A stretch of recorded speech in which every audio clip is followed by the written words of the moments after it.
What's going on? Welcome back to another episode of Trick 10s. Today we are going to be installing pods on a 2002 1848 Tracker Grizzly. Now this thing is a Cadillac. My God, this thing is so long. I've never seen an 1848 before. I've seen some 1860s, but not a 48. Anyway, so everybody always asks me, does my boat need pods? If this is your boat, yeah, it definitely needs pods. This is a perfect example of a boat that needs pods. This thing's 18 foot long, it's only 48 inches wide at the floor, and it's got this humongous 40 horsepower Yamaha outboard on here. And this thing's a 4-stroke. It is heavy, and it is way too heavy to be on the back of this boat for what they're trying to do with it. This is a duck boat. They have a blinds for this thing, and they use it for hunting only, pretty much. So yes, they run the shallows, they're running up in the marshes and the swamps, so this thing is a perfect candidate for pods. And the customer went ahead and purchased these beaver tail pods. I've got 2 of these. I'm going to put one on either side. They are pretty well constructed. I have used these in the past and they're pretty easy to weld on. I'm going to get the back of this boat cleaned up. I'm going to get these things staged and weld them on. I wanted to show you guys something real quick. Look at how long this boat is. I mean, this floor is just huge. It's got to be, you know, 10, 12 feet of floor in here. But one thing I noticed immediately about this boat, it's this stupid ass front end right here. And the guy told me, he said the thing takes on water. You hit a wave, it's coming up over the front and it just puddles up right here. The whole front deck tapers down. This is literally just like low lands down here where the water just builds up. It's like a swimming pool up here. I could imagine, you know, you hitting out some rain or a couple of splashes in the boat and it's just standing water. So I'm hoping that eventually we could do something with this and this whole front just nosedives down. I mean, look at this. It's just kicks straight down. You can see it's a whole lot lower here than it is up on this corner over here. Anyways, let's get this thing cleaned up, get these pods on here. Let's get back to work.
I just had to pull this boat back off of this bunk just a little bit. That way we don't burn this thing up. I got enough room to get up underneath here, clean this, and weld it. I'm also going to be taking these little screws out right here. I'm going to clean these up and weld those up before I put the pod on there. I'm going to get the whole back end of this thing cleaned up now, mocked up, and we'll get them attached. Get back to work.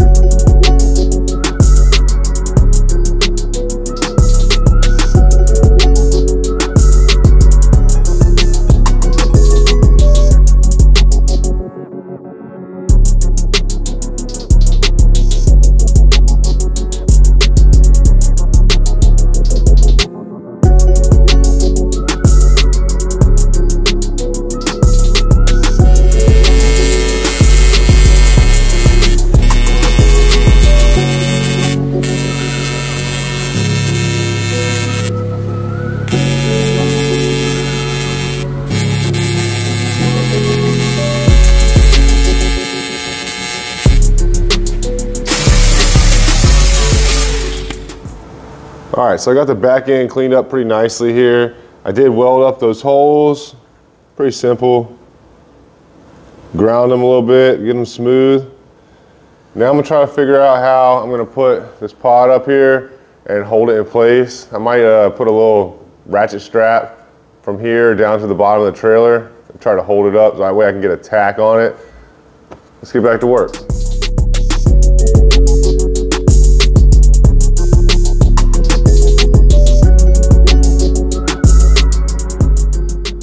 All right, so you see what we got. I took these pods and I put the ratchet strap around here. I just hooked them up and cranked them down tight to hold them in place. I put a little tack on both outside corners.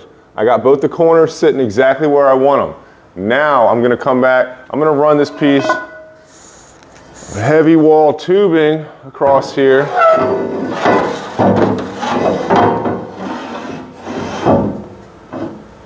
Then I'm gonna take my rubber mallet. I'm just gonna smack it around. It'll still twist with just that one tack. That way I can get these to where they're both sitting flat right across the back and they'll look perfect. They'll be sitting parallel with each other. Now the only reason I use these ratchet straps, usually I just get one of my buddies to help me tack them up there, but everybody's really busy right now. I didn't want to bother anybody. So it's actually seemed to work out pretty good. Let's get back to work.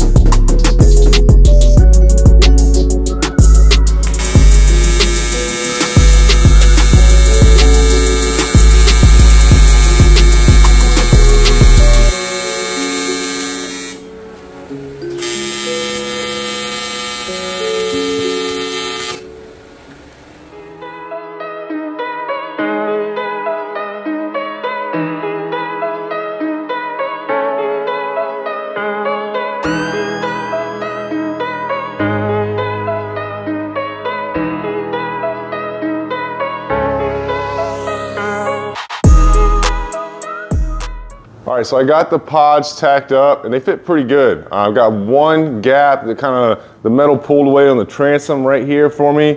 And it was close, but as soon as I heated it up, it just sucked away. So what I'm gonna do is I'm actually gonna have to remove this top side of the deck right here. It's pretty simple the way this Grizzly is set up because you can just take these rivets out. Originally, he's already done that. He put them back in with self-tapping screws. So I'm just gonna unscrew these 5 screws, pull this out, and try to wedge something up inside of there against that transom. That way I can heat it up and hopefully it'll suck it back up flush. Either way though, let's get back to work.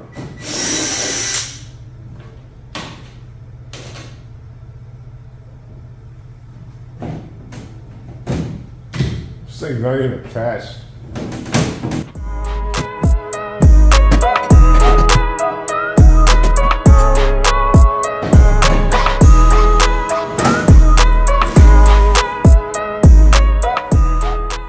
You see what we got here? We don't have a lot of room. We got a big nasty spider right there, but you can see that mark right there, where it's a little burn mark. That little brown spot right there, that's where my tack is at. So I'm gonna shove something up in here up against it and try to pry it backwards, and hopefully once I heat up the other side, it'll pull it in there.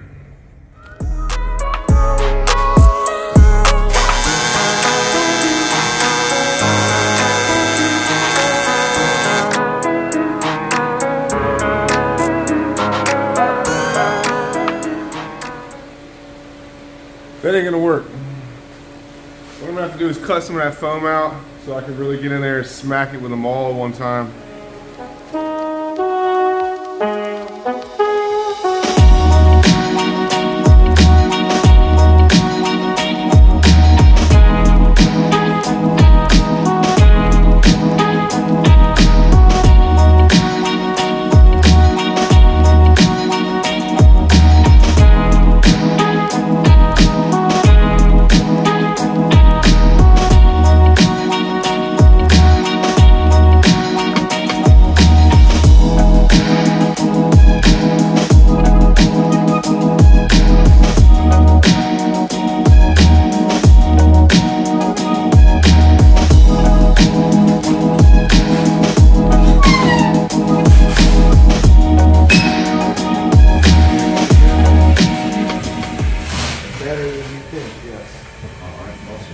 our fire gear.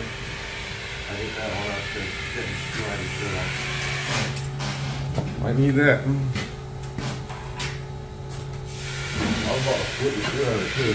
I saw you keep your neck ready. Yeah.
That's how you do it, baby.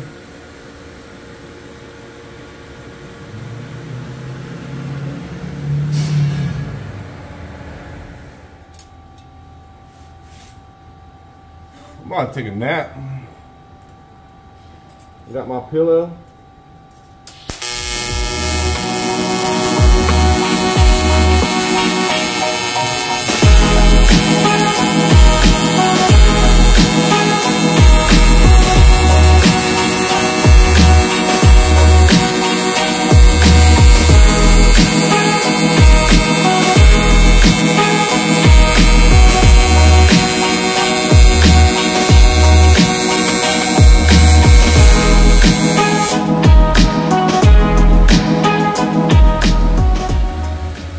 That boy is nice. Here, y'all want to see that?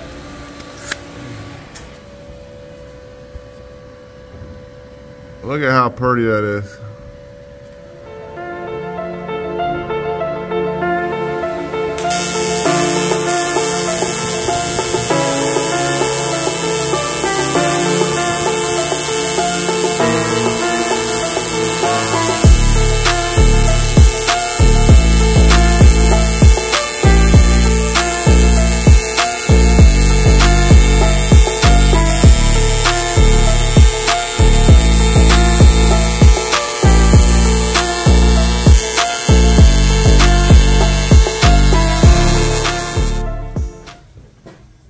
Yeah, so whatever you do, that should be enough. Once I get it packed, it's going to be fine.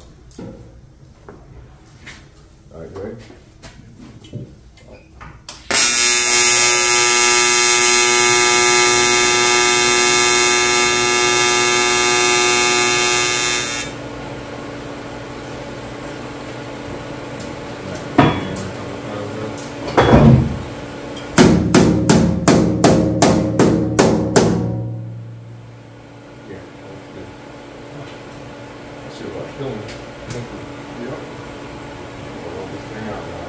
Last scene.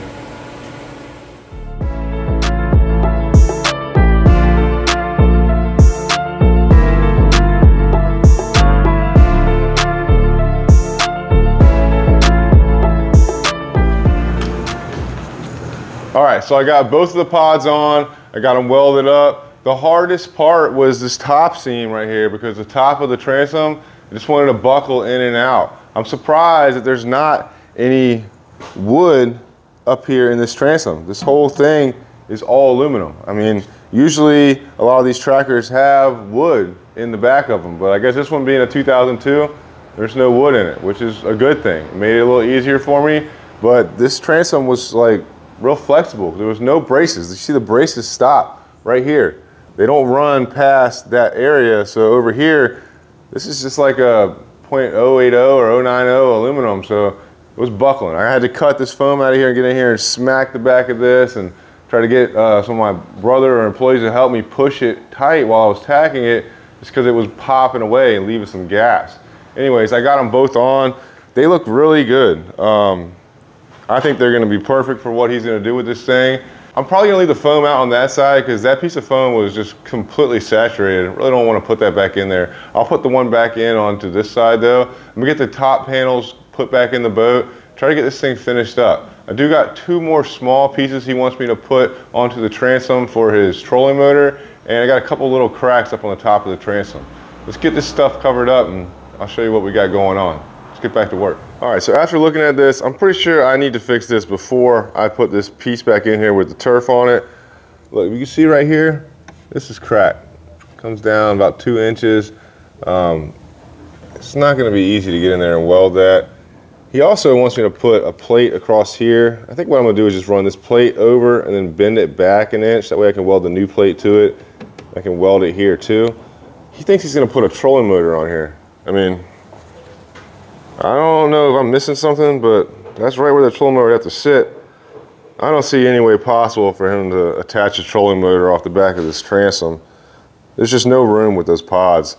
But I am gonna go ahead and make this little piece and bend it. I'm gonna go ahead and weld that in. Then I'll put these in here and we'll get this thing wrapped up. Let's get back to work.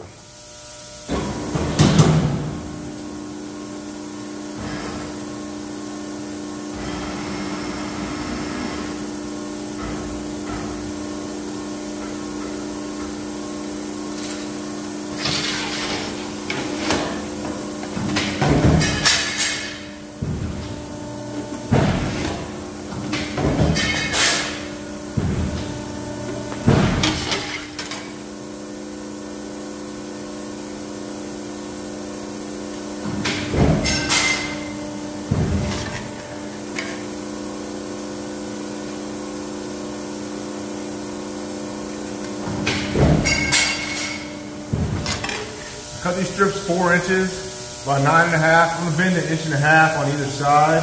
That way I can attach it to the transom brackets that are already in the boat. Just marking this off so I can bend it.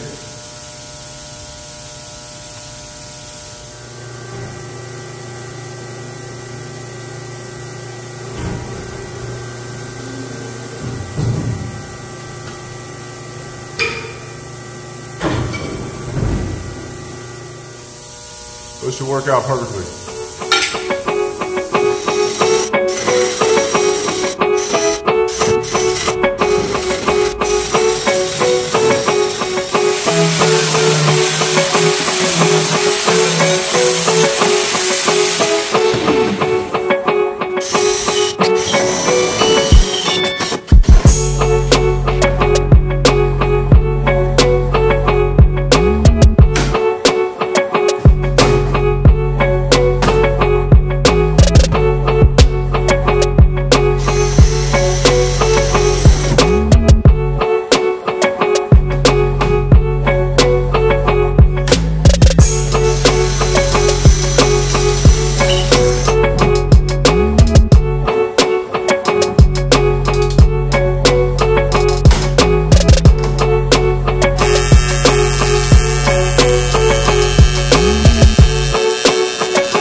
Man, you don't realize how much room is in this boat until you're actually sitting here, like you're driving and picturing this thing out on the water.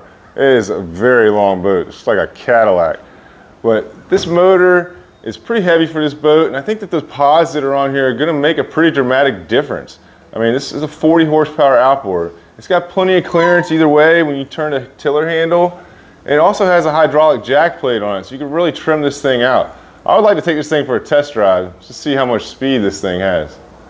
Anyways, I appreciate you guys watching. Hit that like, subscribe button, leave a comment. I gotta get back to work.